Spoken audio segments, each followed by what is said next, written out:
या देवी सर्वभूतेषु शक्तिरूपेण संस्थिता नमस्तस्यै नमस्तस्यै नमस्तस्यै नमो नमः।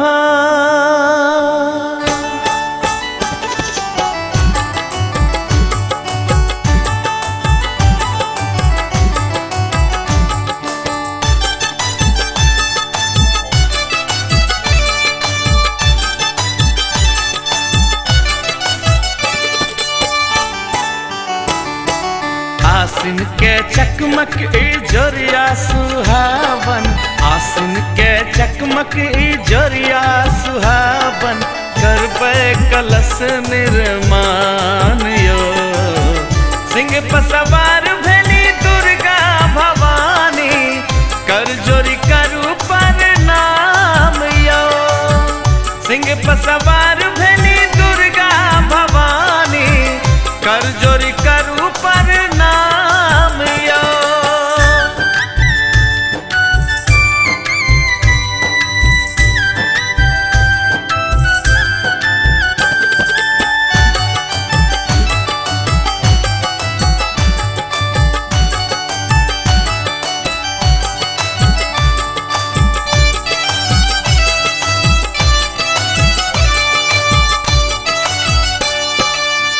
पहिल पूजा माँ शैलपुत्री के, दोसर दिन ब्रह्मचारिणी।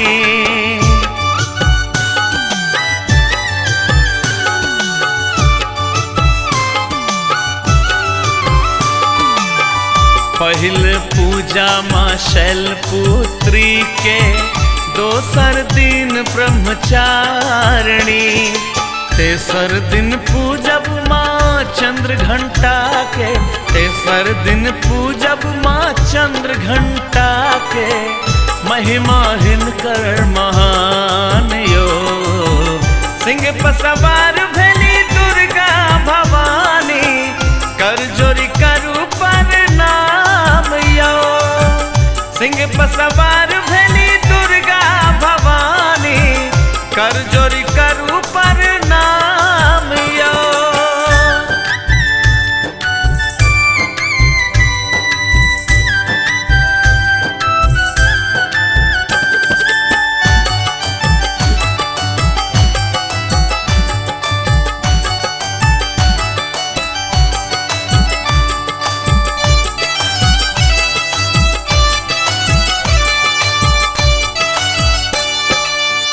चारिम दिन पूजब कुष्मांडा माँ के, पांचम पूजा स्कंद माता।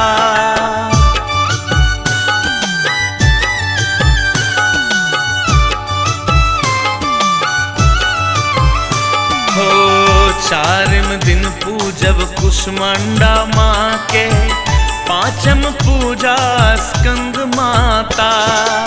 छठम दिन पूजब कात्यायनी माँ के, छठम दिन पूजब कात्यायनी माँ के, चलू न करबै ओरियान यो। सिंह पर सवार भेली दुर्गा भवानी, कर जोरी करू प्रणाम यो। सिंह पर सवार भेली दुर्गा भवानी, कर जोरी करू प्रणाम यो।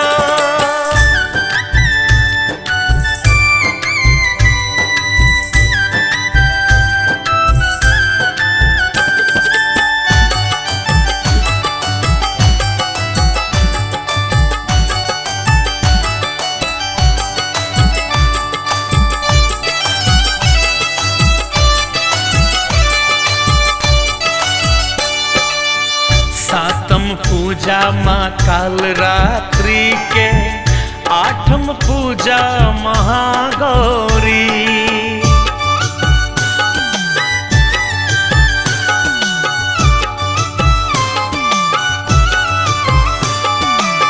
सातम पूजा माँ काल रात्रि के, आठम पूजा महागौरी।